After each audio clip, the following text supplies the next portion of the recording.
Hello everyone, कैसे हो आप सब। स्वागत करती हूँ एक बार फिर से आपका हमारे यूट्यूब चैनल पे।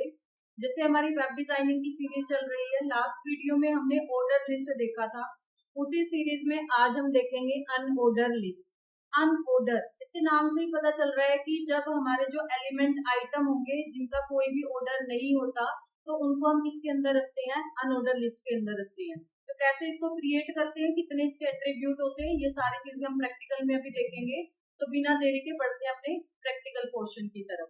तो वन बाय वन अब हम प्रैक्टिकल करेंगे अनऑर्डर लिस्ट का। तो सबसे पहले हम क्या करेंगे, नोटपैड ओपन कर लेंगे। यहाँ पे मैं नोटपैड ओपन कर लेती हूँ सबसे पहले, एंड देन एक नया पेज हम लेंगे। एंड देन सबसे पहले हमें क्या क्रिएट करना है, आई थिंक अब तो आपको पता ही चल गया होगा सबसे पहले हम क्या क्रिएट करते हैं। तो सबसे पहले हम बनाएंगे बेसिक स्ट्रक्चर। हेड, हेड के अंदर हम यूज करेंगे टाइटल, और टाइटल में हम लिखेंगे अनऑर्डर लिस्ट, क्योंकि आज हम अनऑर्डर लिस्ट यूज कर रहे हैं। तो अनऑर्डर लिस्ट भी हम टाइटल में लिखेंगे। हेड को क्लोज करेंगे, देन बॉडी टैग को क्लोज करेंगे, बॉडी टैग स्टार्ट करेंगे एंड बॉडी टैग को हम क्लोज कर देंगे एंड सेव करेंगे हमारी फाइल को HTML वाले फोल्डर के अंदर ही। इसको भी हम अनऑर्डर नाम दे देते हैं, अनऑर्डर डॉट HTML के नाम से मैंने इसको सेव कर दिया। तो जैसे हमने ऑर्डर लिस्ट स्टार्ट किया था और उसको बंद किया था, ऐसे ही हम अनऑर्डर लिस्ट पहले UL लेंगे। UL stand for unordered list. क्या मतलब होता है UL का, अनऑर्डर लिस्ट। अब हमने क्या किया है, ऑर्डर लिस्ट, अनऑर्डर लिस्ट को स्टार्ट किया है एंड क्लोज किया है। जैसे हमने ऑर्डर लिस्ट में आइटम इंसर्ट करे थे, उसके लिए हमने LI टैग का यूज किया था। सेम ऐसे ही अगर हमें अनऑर्डर लिस्ट के अंदर आइटम इंसर्ट करने हैं, तो हम किसका यूज करेंगे, LI टैग का ही हम यूज करेंगे आइटम इंसर्ट करने के लिए।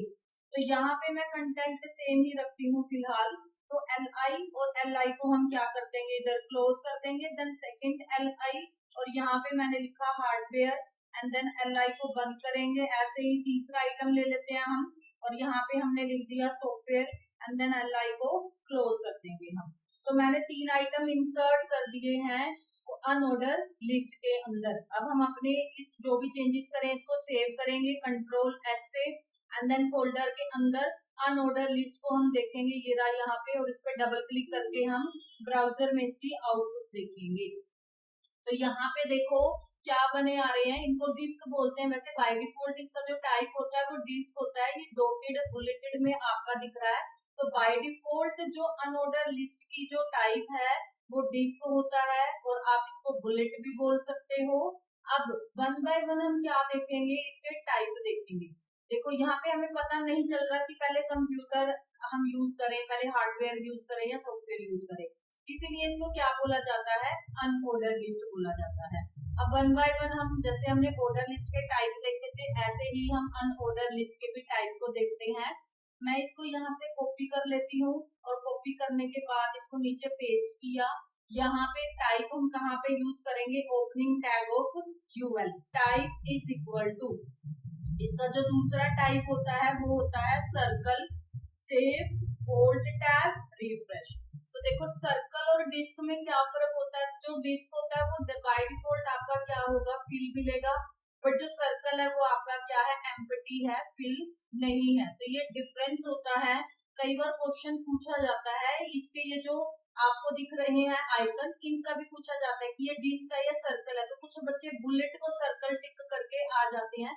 तो आपको पता होना चाहिए कि ये जो अनफिल्ड है ये सर्कल है, और जो फिल्ड है उसको हम डिस्क बोलते हैं। इसके 3 ही टाइप होते हैं। तो तीसरा टाइप हम देखते हैं अभी, और यहाँ पे हम टाइप एट्रीब्यूट को यूज करेंगे। टाइप इज इक्वल टू, और यहाँ पे हम लिख देंगे square, save, old tab, refresh. तो यहाँ पे आप देख पा रहे होंगे, यहाँ पे जो आइकन है वो कहाँ पे, किस उसमें आ गया, शेप में, स्क्वायर शेप में आ गई है।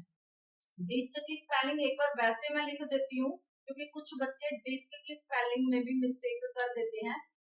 मैं यहाँ पे नहीं, मैं टाइप इज इक्वल टू यहाँ पे लिख देती हूँ। इसको आप लिखो ना लिखो कोई फर्क नहीं पड़ेगा, क्योंकि बाय डिफॉल्ट ये डिस्क में ही होता है आपका जो आउटपुट आएगा। तो DISC इसकी स्पेलिंग होती है डिस्क की। तो अगर आपको नेस्टेड में करना है तब आपको डिस्क की स्पेलिंग लिखने की जरूरत होती है। अदरवाइज आपको डिस्क की लिखने की जरूरत नहीं होती, क्योंकि जो बाय डिफॉल्ट टाइप है वो डिस्क ही है। तो ये थी हमारी अनऑर्डर लिस्ट। इसमें सिर्फ एक ही एट्रीब्यूट यूज होता है, वो है टाइप।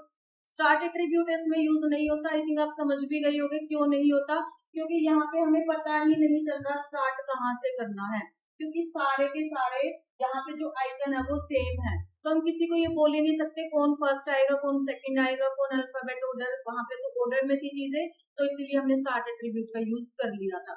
बट यहाँ पे सब एक ही जैसे हैं, तो इसीलिए यहाँ पे स्टार्ट एट्रीब्यूट का यूज नहीं होता।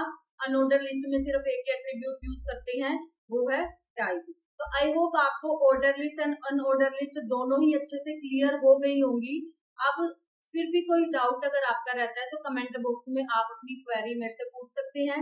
वीडियो अगर आपको अच्छी लगी हो तो चैनल को सब्सक्राइब करना, लाइक करना और शेयर करना ना भूले। मिलते हैं अपनी नेक्स्ट वीडियो में। Thank you.